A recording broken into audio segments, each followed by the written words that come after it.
আকৌ ঠিকনা সলনি হল বিতৰ্কিত সুমি বৰা, তাৰ্কিক বৰা আৰু বিশাল ফুকনৰ। এই মুহূৰ্তত এটা ডাঙৰ খবৰ লৈ আহিছো।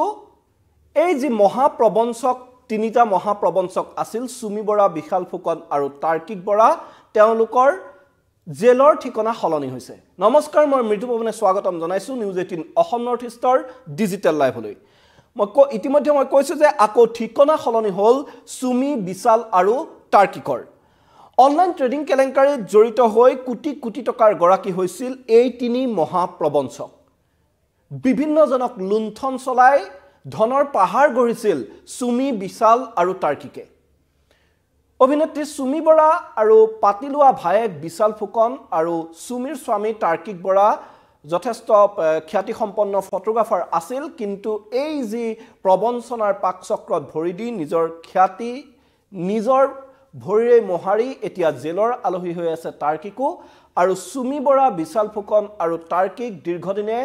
গুৱাহাটীৰ কেন্দ্ৰীয় কাৰাগাৰত আবদ্ধ হৈ আছিল আৰু এতিয়া গুৱাহাটী কেন্দ্ৰীয় কাৰাগাৰৰ পৰা তেওঁলোকৰ ঠিকনা সলনি হৈছে।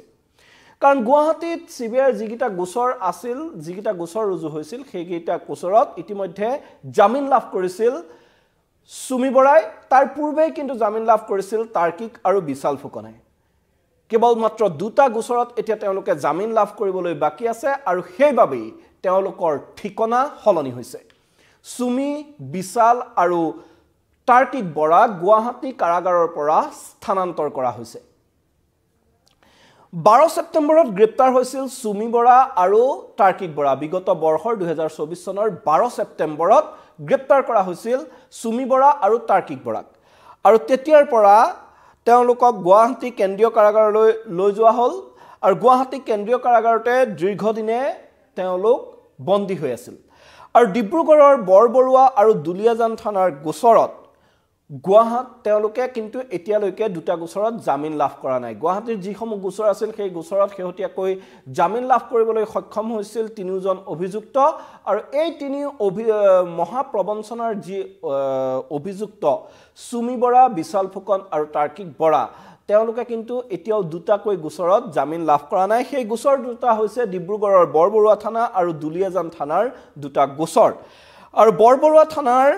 85/2024 আৰু দুলিয়াজান থানাৰ 198/2024 এই নম্বৰৰ দুটা গোচৰত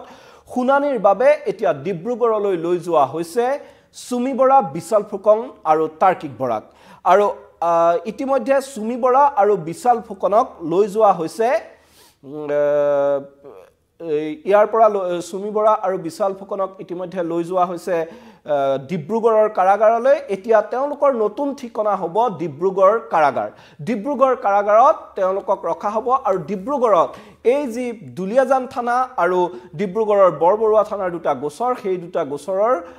শুনানি হ'ব ডিব্ৰুগড়ৰ আদালতত। আৰু সেইবাবেই তেওঁলোকক এতিয়া গুৱাহাটী কেন্দ্ৰীয় কাৰাগাৰৰ পৰা ডিব্ৰুগড়লৈ স্থানান্তৰিত কৰা হৈছে। এতিয়াৰে পৰা ডিব্ৰুগড়ৰ কেন্দ্ৰীয় কাৰাগাৰত থাকিব সুমি বৰা, বিশাল ফুকন আৰু তাৰ্কিক বৰা। এই তিনি যি অভিযুক্ত, এই তিনি অভিযুক্তই পেলাইছিল বৃহৎ প্ৰবঞ্চনাৰ জাল। অনলাইন ট্ৰেডিঙৰ নামত বৃহৎ প্ৰবঞ্চনাৰ জাল পেলাইছিল, শ শ কোটি টকা আত্মসাৎ কৰিছিল। বহু তেওঁলোকৰ প্ৰবঞ্চনাৰ বলি হোৱা বহু লোকে ইতিমধ্যে সেই অভিযোগ উত্থাপন কৰিছিল আৰু তাৰ পিছতে সমগ্ৰ ৰাজ্যত তোলপাৰ লাগিছিল। খুব কম দিনৰ ভিতৰতে সুমি বৰা হৈ পৰিছিল এক চৰ্চিত নাম। খুব কম দিনৰ ভিতৰতে বিশেষকৈ সামাজিক মাধ্যমত ইনষ্টাগ্ৰাম আদিত ৰীল বনাই ৰীল ৰাণী ৰূপে পৰিচিত হৈ পৰিছিল অসমত। আৰু শেহতীয়াকৈ কেইবাখনো তেওঁ ছবিটো অভিনয়ৰ সুযোগ পাইছিল সমান্তৰালকৈ। ইটোৰ পিছত সিটো অসমীয়া আধুনিক গীতত, বিহু গীতত তেওঁ অভিনয় কৰাৰ সুবিধা পাইছিল। কিন্তু এইগৰাকী সুমি বৰাৰ প্ৰথম যি পৰিয়ালৰ তেওঁ পৰিচয়, সেই পৰিয়াল এটা নিম্ন মধ্যবিত্ত পৰিয়াল আছিল। বিশেষ তেওঁলোকৰ পৰিয়ালৰ তেনে আৰ্থিক জোৰ নাছিল। তাৰ পিছত সুমি বৰাই নিজে এগৰাকী নৃত্যৰ শিক্ষয়িত্ৰী হিচাপে তেওঁ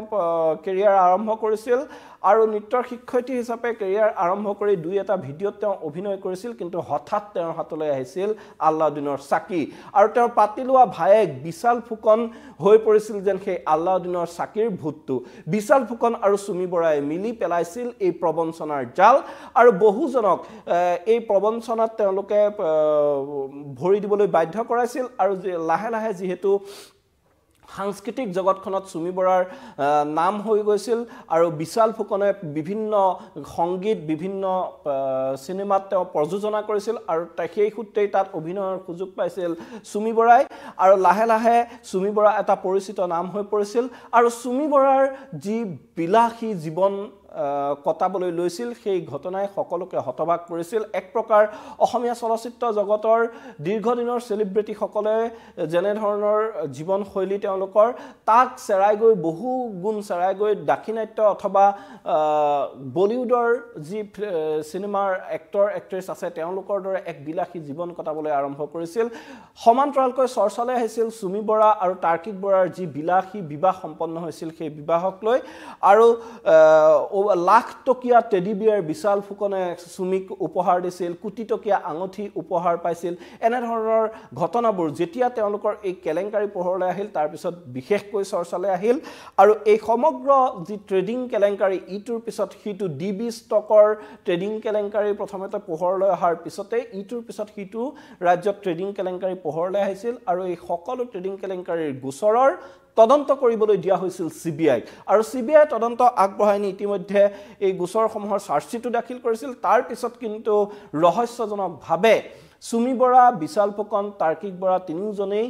জামিন পাবলৈ সক্ষম হৈছিল গুৱাহাটীত যিসমূহ গোচৰ ৰুজু হৈছিল সেইসমূহ গোচৰত কিন্তু তেওঁলোকে বৰ্তমানলৈকে জামিন পোৱা নাই ডিব্ৰুগড়ৰ দুটাকৈ গোচৰত ডিব্ৰুগড়ৰ বৰবৰুৱা থানাৰ 85/24 নম্বৰ গোচৰত এতিয়ালৈকে জামিন পোৱা নাই চুমি বিশাল তাৰ্কিকে দুলিয়াজান থানাৰ 198/24 নম্বৰৰ যিটো গোচৰ সেই গোচৰতো এতিয়ালৈকে তেওঁলোকে জামিন লাভ কৰিবলৈ সক্ষম হোৱা নাই আৰক্ষীয়ে তেওঁলোকক এই ক্ষেত্ৰত কৈছে যে কি তদন্ত প্ৰক্ৰিয়া সেই তদন্ত প্ৰক্ৰিয়া প্ৰভাৱিত হ'ব পাৰে সেইভাবে এই দুটা গোচৰত চুমি বিশাল তাৰ্কিকৰ জামিন দিয়াৰ বিৰোধিতা কৰি আহিছে তদন্তকাৰী বিষয়াসকলে আৰু সেইভাবে এই কেইটা গোচৰত জামিন লাভ কৰা নাই কিন্তু এই কেইটা গোচৰৰ এতিয়া পুনৰ জামিন আবেদনৰ শুনানি হ'ব ডিব্ৰুগড়ত আৰু সেইভাবে চুমি বিশাল তাৰ্কিকক ডিব্ৰুগড়লৈ স্থানান্তৰ কৰা হৈছে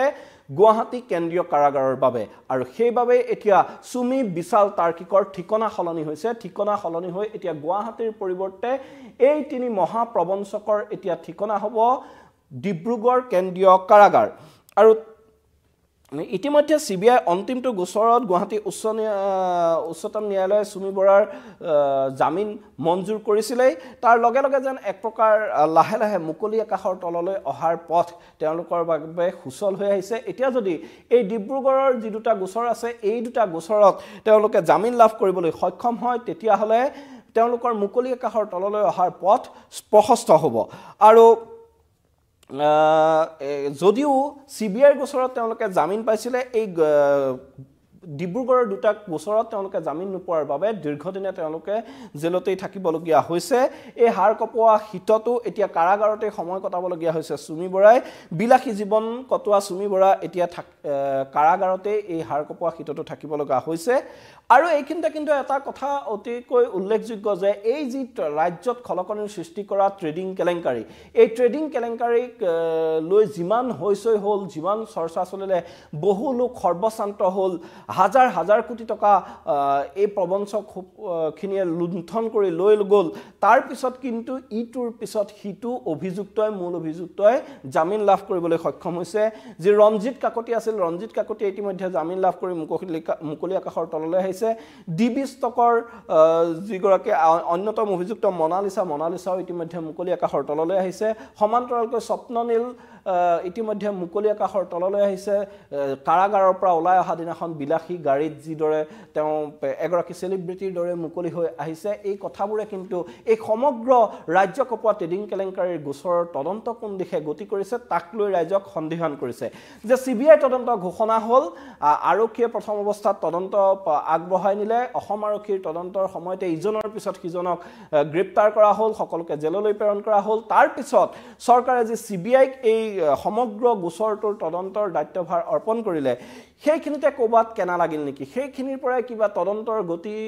যেন এক বেলেগ ফালে ঢাল কৰিলে CBI তদন্তৰ ৰাইজে যিদৰে আশা কৰিছিলে কটকটীয়া তদন্ত হ'ব সকলো দোষীৰ উপযুক্ত শাস্তি হ'ব আৰু এই